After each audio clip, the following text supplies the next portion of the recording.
so grateful that people care around the country, that, you know, we'll make them change above in Dublin, because people, the real people of Ireland, care, you know. Ava's got Dravet syndrome, an intractable form of drug-resistant epilepsy. She's tried all the pharmaceutical medications, 11 in total, they all failed.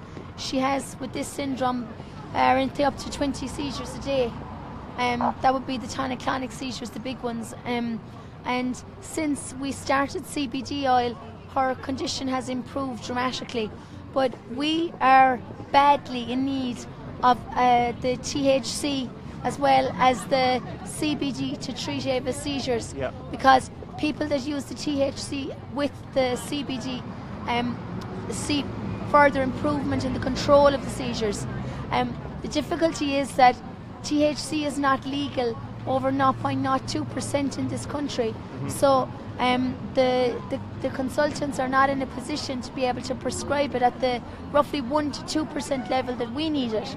So if they can't prescribe this type of medicinal cannabis, because they'd be breaking the law. So that is why Simon Harris has to change the legislation to allow consultants and, in our case, paediatricians, the opportunity to safely prescribe medicinal cannabis for their own selves and for their patients as well. But what's her condition like at the moment? Ava's seizures have improved dramatically, but she's still getting probably 7 or 8 tonic-clonic seizures every month. So if we had the THC, Ava could possibly, it's unknown to me, the improvement. We might have no seizures, we might have just 1 or 2. Yeah. And you see, every seizure is deadly. You don't know how long any one of her seizures is going to last. Her seizures could last 2 hours, they could last 20 minutes, they could last 2 minutes, you just don't know. Yeah. And every time she goes into a seizure, depending on how oxygen deprived the child might be, she could come out of it with brain damage, she might not come out of it at all.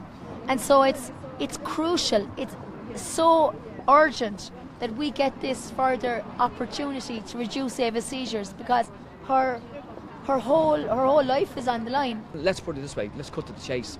No woman in Ireland should have to walk for a week to gain medicinal cannabis, which is it's tangible, it can help her daughter, but she has to fight for it this way. It's immoral. It's absolutely immoral in this country that a woman has to do this. So look, let's put our heads together, other different parties, and legislate for medicinal cannabis in Ireland.